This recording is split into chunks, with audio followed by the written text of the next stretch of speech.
the reason I bought my first property, I was being evicted, me and my friends. We had mud wrestling parties, spaghetti wrestling parties, pudding wrestling parties, you name it, we had it. Cops were there, neighbors were there all the time. We broke the garage door and convinced the landlord to pay for it. I mean, we were terrible, terrible tenants. But then I bought a house because of that. And so that terrible experience, I ended up buying a house. I got to feel what the landlord felt because I moved all my same friends in, and all of a sudden I was like, yeah, this isn't as cool as I thought it was. So that started my real estate career, because I got to feel what it was like to not pay rent, and then eventually to get paid to live there. And man, I mean, really a lot of the thoughts that come to my mind, it's going to be like, you set this up.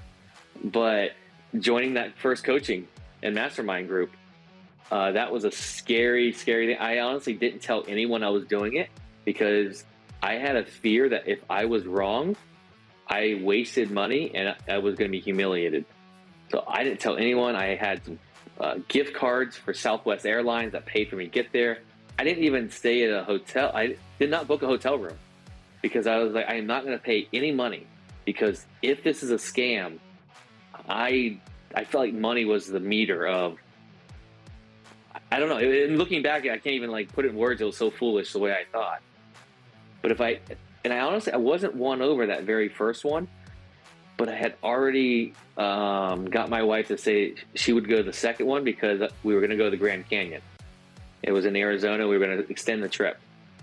And some things changed in between, and that's when the magic really happened. And I started just trusting people that were pushing me out of my comfort zone. And now it's pretty easy for me to trust that. You know, at the beginning, like I said, I was not very coachable. But now, you know, we joke around. When was the last time everyone in the group was wrong?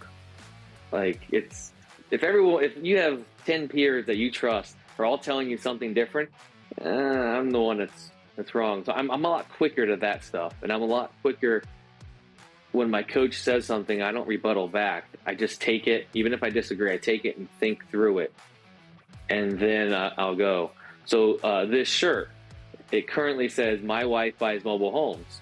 The original shirt said, "My wife buys houses and mobile homes." Well, they told me get rid of the houses. I said, no, I want to buy houses and resell those, and I want to keep mobiles. They said, get rid of the word houses. You need to be in one little niche. And the long story short, I got rid of it to prove them that they were wrong. And well, I was wrong, but I still won. So nowadays, I don't have to do it so much to prove that, you know, I'm trying to prove other people wrong. Now I'm just like, all right, they might be right. Let me actually value their input when they're pushing me outside my comfort zone. The miracle morning, you know, we talked about that, man. A lot of these things are coming in my head, maybe because we just talked about them. Those are these crazier, at the time, crazy things. Now it's crazy not to do the miracle morning. But when I started, that was a crazy thing. Who the hell would do that stuff in the morning? How would you wake up an hour before you have to get up? That's stupid.